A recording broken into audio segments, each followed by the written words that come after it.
шелковою уздою.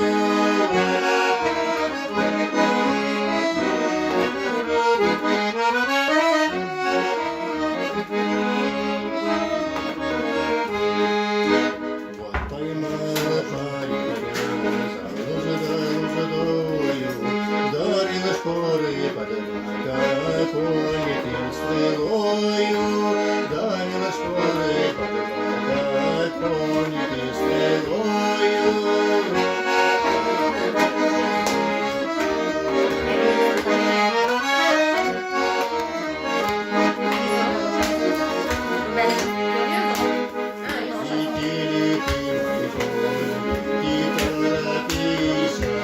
Возле Спахиного двора ты остановился, возле Спахиного